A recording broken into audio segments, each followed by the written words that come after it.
Salut les fans et bienvenue sur ma chaîne YouTube. Pour les personnes qui ne me connaissent pas encore, vous avez le nom de mon blog qui s'affiche en bas de votre écran. N'hésitez pas à venir me lire et à vous abonner. Aujourd'hui, je vais vous parler d'un jeu de cartes. Donc, c'est une édition anglaise, Alice in Wonderland, donc un jeu de cartes basé sur l'œuvre de Lewis Carroll. On va découvrir ensemble son contenu et je vais vous expliquer les règles. En fait, c'est tout simple, c'est comme un jeu de 7 familles, sauf qu'à défaut de compléter des familles de 6 personnes, là vous devez compléter des sets de 3 cartes. On voit quand même que les cartes, les illustrations sont magnifiques.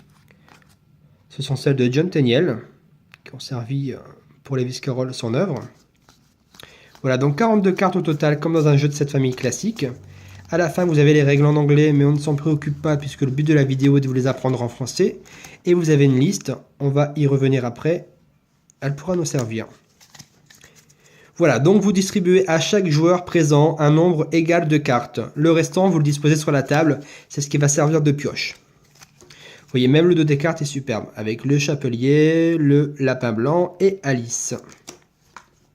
Vous devez compléter des sets de 3 cartes. Donc dans le set, vous avez la Lady Card. Donc le nom du set, Alice and the Bottle, et on vous demande de retrouver Find the Bottle and the Key. Donc le but, c'est de retrouver la bouteille et la clé. C'est ce que vous devez demander à votre adversaire, donc celui de votre choix. Si par exemple vous avez déjà en main la bouteille, il ne vous reste plus qu'à trouver la clé. S'il l'a, il vous la remet. Super, vous avez un set complet que vous disposez devant vous sur la table et vous continuez votre partie. Là, je m'étais préparé un petit jeu, donc un jeu de départ. Voilà, donc je m'assure avant de commencer que j'ai bien une Lady Card. Là, effectivement, j'en ai une. Voilà, j'ai une carte classique. Donc là, j'ai un set presque complet. Ah. Là, j'ai 2 cartes. Il me reste à trouver la Lady Card. La 14 et la 12. Ok. Bon, on va revenir sur la 3. Donc le set numéro 3. Donc Find the Dodo at the Table. Donc désolé, moi, si mon anglais n'est pas parfait. Mais justement, le but avec ce jeu, c'est de se perfectionner. Donc là, on vous demande de trouver le dodo et le dé à coudre.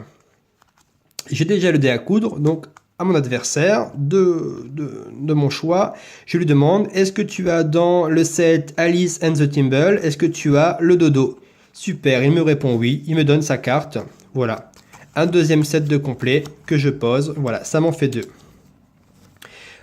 Étant donné que j'ai réussi à trouver ce que je voulais, je continue de jouer. Si jamais il n'avait pas la carte, je piochais. Si la carte était bonne, me correspondait, voilà, je continuais. Là, prenons l'exemple qu'elle ne me correspond pas, eh bien je passe mon tour et c'est au joueur d'à côté de continuer la partie. Autre exemple, voilà. Dans le jeu, bon celle-là on va l'oublier, je n'ai que des cartes simples, que les cartes qui sont à trouver. Là par exemple, la numéro 2, il me manque la Lady Card. C'est justement, voilà, la liste des cartes va nous servir. Je vais au numéro 2, Alice Telescoping. Donc je vais demander à mon adversaire s'il a la carte, la Lady Card Alice Telescoping. Dans le même principe, s'il l'a, il me la donne. Super, mon set est complet. Sinon, je pioche. Bon, là c'est celle que j'ai remis tout à l'heure dans le jeu. Mais si c'était la Lady Card numéro 2, super, mon set était complet. Je disposais, je continuais, ainsi de suite. Le gagnant est celui qui a réuni le plus de 7. Et le jeu est terminé quand il n'y a plus de cartes chez les joueurs ni dans la pioche. Voilà. Donc c'était ça le jeu en fait, Alice in Wonderland.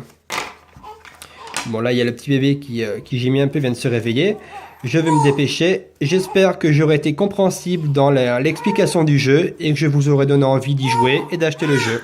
Si vous avez des questions, n'hésitez pas à me contacter sur le blog. À bientôt!